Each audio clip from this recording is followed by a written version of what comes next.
तो मेरे प्यारे बच्चों, तो आज हम आगे क्वेश्चन नंबर 9 ऑफ एक्सरसाइज 13.8। तो देखिए 27 सॉलिड्स ऑफ आयरन स्फीयर्स, ऐसे कुछ सॉलिड्स होंगे जो स्फीयरिकल फॉर्म में होंगे एंड 27 सॉलिड्स ने ऑफ रेडियस आर, इनका रेडियस आर दिया हुआ है and surface area S are melted to form a sphere with surface area S dash. Find the radius R dash of the new sphere. हमें ये जो new sphere बनाया है ना, इसका रेडियस फाइंड करना पड़ेगा। देखिए एक बात है, अगर हमने 27 सॉलिड से एक सॉलिड बनाया तो volume of 27 solids is equal to ये नई जो एक स्फीयर बनाया इसकी वॉल्यूम के बराबर होगा। तो देखिए इसको लिखना कैसे है, volume of 27 solids must be is equal to volume of one bigger sphere, जो ये था न्यू स्फीयर, या आप वन बिगर स्फीयर लिख लीजिए या न्यू स्फीयर लिख लीजिए, एक ही बात है बच्चों। तो चलिए देखिए वॉल्यूम ऑफ 27 सॉलिड्स कैसे निकालें। रेडियस, ये बच्चों आपको समझाने के लिए था कि क्या करना क्या है हमें इस क्वेश्चन में। तो रेडियस ऑफ स्मॉलर स्फीयर, या जिसको हमने मेल्ट करना है स्मॉलर स्फीयर, उसका रेडियस बच्चों आर ऑलरेडी गिवन है एंड उसका सरफेस एरिया भी निकाल लेते हैं, क्योंकि इन्होंने बाद में ना रेशियो ऑफ एस का है and S is the surface area, तो निकाल लेते हैं बच्चों, कोई दिक्कत नहीं आएगी। Surface area of smaller sphere ऐसे ही लिख लेते हैं एंड ब्रैकेट में एस लगा देते हैं कि ये स्मॉलर स्फीयर का हमने सरफेस एरिया निकाला। तो डेट विल बी बच्चों 4 पाई आर स्क्वायर। तो यही हमारे पास स्फीयर का सरफेस एरिया आ जाएगा।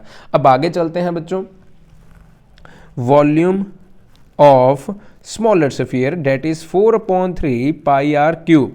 Now volume of 27 smaller spheres, that will be 27 multiplied by 4/3 pi r cube. इतने तो आप एग्री करते हो। अब volume of smaller sphere is equal to volume of bigger sphere आ जाएगा। Therefore according to question, volume of new sphere is equal to 27 multiply 4/3 pi r cube। अब बच्चों वॉल्यूम ऑफ न्यू स्फीयर का formula क्या लगाएंगे? Formula तो हमारे पास वही रहेगा, देखिए 4/3 पाई, लेकिन यहाँ जो r होगा that will be r dash, जो यहाँ दिया हुआ है 4/3 पाई r डैश का cube is equal to 27 multiply 4/3 pi r cube.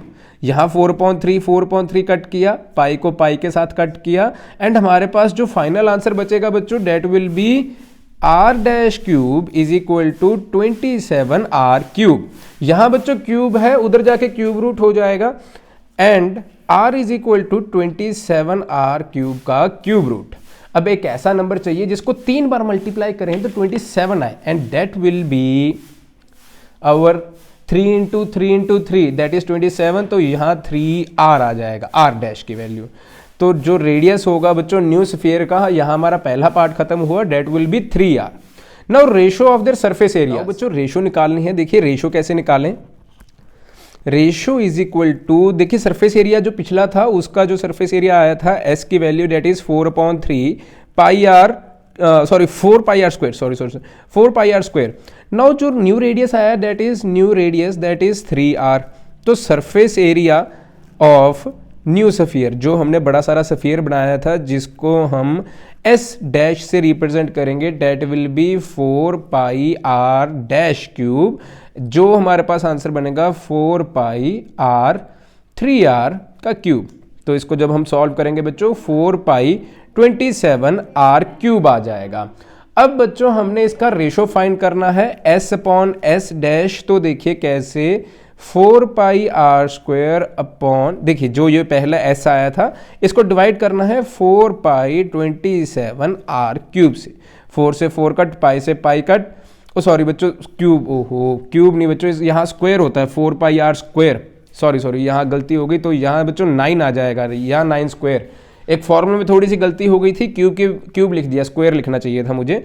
आप इतना सा चेक कर लीजिएगा खुद कि फॉर्मूला गलत हो गया तो थोड़ा सा आंसर गलत हो जाएगा, ठीक है। तो यहाँ 9 था लेकिन हमने करेक्ट कर दिया। तो यहाँ से बच्चों सभी चीज़ें कट करने के बाद हमारे पास 1/9 बचेगा, लेकिन रेशो को यहाँ ऐसे नहीं छोड़ सकते, रेशो लिखनी पड़ेगी 1:9 की फॉर्म। ये हमारे पास रिक्वायर्ड आंसर आ गया बच्चों। अब हम चलते हैं 10th क्वेश्चन की तरफ। तो बच्चों चलिए शुरू करते हैं इस एक्सरसाइज का लास्ट क्वेश्चन।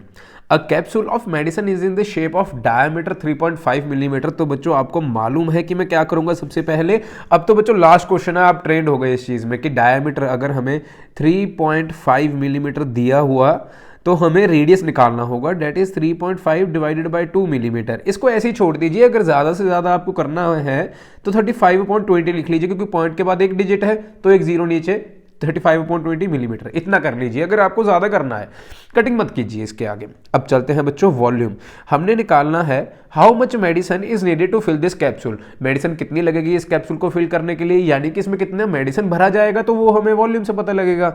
तो वॉल्यूम ऑफ spherical medicine, जो volume of medicine in the form of sphere is equal to 4/3 pi r cube. 4/3 pi की वैल्यू बच्चों इन्होंने मेंशन किया है कि 22/7 ही आपने लेना है, एंड आर जो है बच्चों हमें गिवन है 35/20।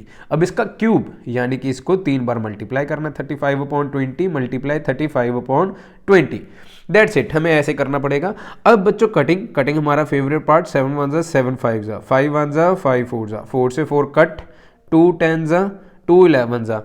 अब बच्चों अगर आपने ज़्यादा से ज़्यादा कटिंग करनी भी है तो आप ऐसे कर लीजिए कि इसको 5 पे कट कर दीजिए, कर सकते हो, कोई दिक्कत नहीं आएगी, लेकिन बाद में आपकी डिविडेशन उतनी ही मुश्किल बन जाएगी। अब डिविडेशन थोड़ी सी ईजी है, देखिए करना क्या होगा हमें, 35 मल्टीप्लाई 35 मल्टीप्लाई 11 अपॉन 3 2 जा 6, 100 से इसको डिवाइड। अगर मैं इनको मल्टीप्लाई करूंगा 35 इंटू 35, देखिए इसकी एक शॉर्ट ट्रिक भी होती है, जैसे 35 इंटू 35 करना है ना, 35 है तो जो भी पहला नंबर है उसको एक बढ़ा दीजिए 4, तो 3 इंटू 4 इज 12, और पीछे 5 है, 5 का स्क्वायर कर दीजिए 25, तो ये आएगा 35 इंटू 35 करके, एक शॉर्ट ट्रिक है बस और कुछ नहीं। अब बच्चों जब मैं 11 से मल्टीप्लाई करूंगा date will B 11 5 55, 11 2 22 27, 11 2 22 23 and 24, sorry 11 1 11 and 2 1 3 4 7 5 600। अब बच्चों जब मैं इनको डिवाइड करूंगा तो मेरे पास फाइनल आंसर ना मैंने डिवाइड करके पहले ही रखा हुआ है, डेट इज 22.46 सेंटीमीटर क्यूब। ये हमारे पास फाइनल आंसर आ गया। अब बच्चों इसी के साथ आपका ये चैप्टर खत्म होता है। अगर वीडियो अच्छी लगे हो तो लाइक ज़रूर करना वीडियो को, एंड चैनल को सब्सक्राइब करना, अपने दोस्तों के साथ भी शेयर करना। मिलते हैं बच्चों अगले चैप्टर के साथ, थैंक यू।